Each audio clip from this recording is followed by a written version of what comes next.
kanyang kabutihan dahil minsan pa nandito ako sa inyong harapan upang maghayag ng konting kapupulutan din ng aral. Si Lord ang siyang mag-guide sa akin. Yumuko tayo manalangin. Panginoon, marami pong salamat sa oras na ito.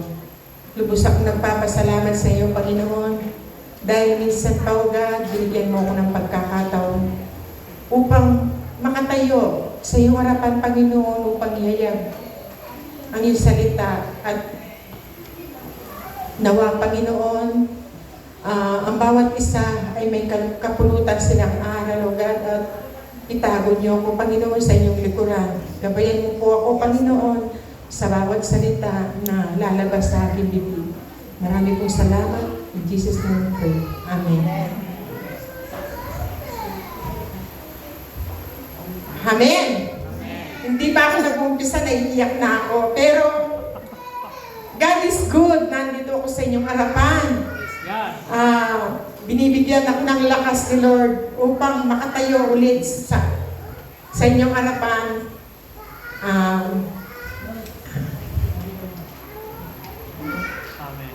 Amen.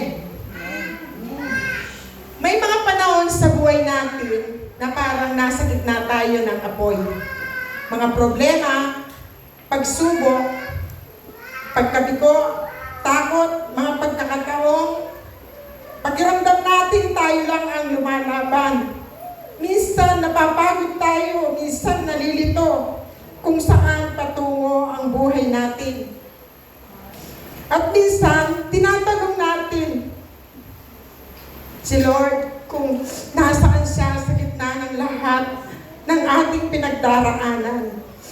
Pero, isang bagay lang ang totoo, hindi tayo iniiwan ni Lord. Nasa tabi lang niya tayo. Naiiyak ako sa binasa ko. Katulad ng kwento ni Shadrach, Meshach at Abednego sa aklat ng Daniel. Tumanggi silang sumamba kay Haring Nebuchadnezzar dahil pinili nilang manatiling tapat sa Diyos.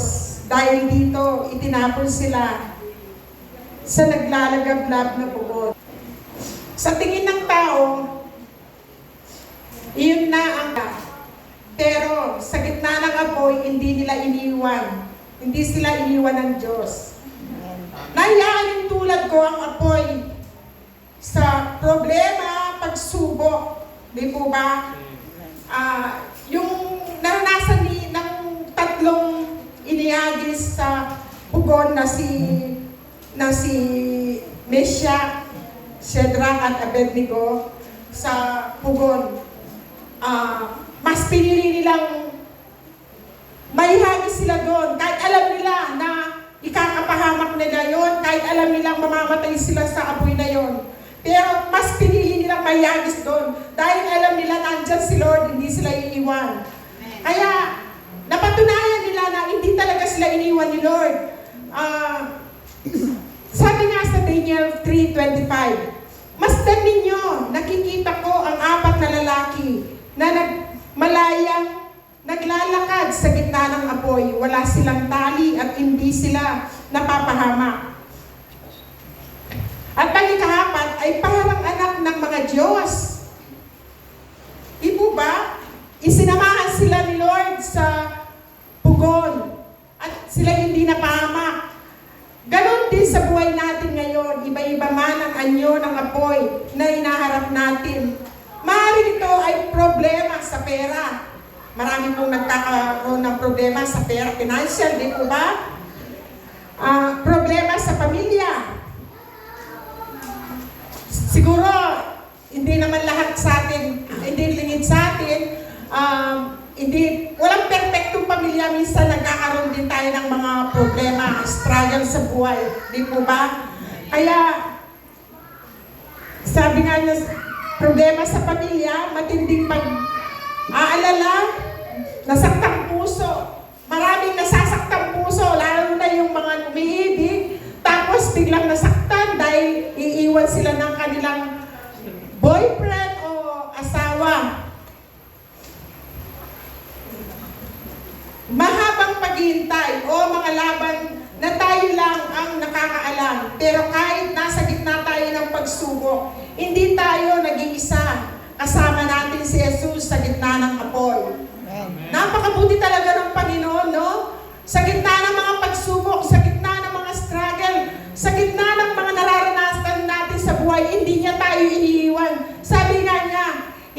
iiwan, hindi kita pababayaan, sabi ni Lord. Yan ang mga pangako ni Lord. At minsan, hindi agad inaalis ng Diyos ang apoy, pero sinasamahan niya tayo habang dumaranas tayo ng mga pagsubok. Dito, binibigyan niya tayo ng lakas, kapayapaan, layunin at tapang para pagpatuloy ang apoy sa akala natin ay sisira sa atin, ay maaaring maging lugar kung saan mas mararanasan natin ang presensya ng Diyos. Amen. Maaaring pagod ka ngayon, maaaring pakiramdam mo ay sobra na ang iyong dinadala. Maaaring tinatanong mo ang Diyos kung bakit nangyayari ang lahat ng ito. Pero tandaan mo ito, kung kasama mo si Jesus, hindi ka matutupok ng apoy. Di po ba? Kasama natin si Lord, hindi tayo matutupok ng apoy. Totoo ang pagsubok, pero mas dakila ang kanyang presensya. Amen.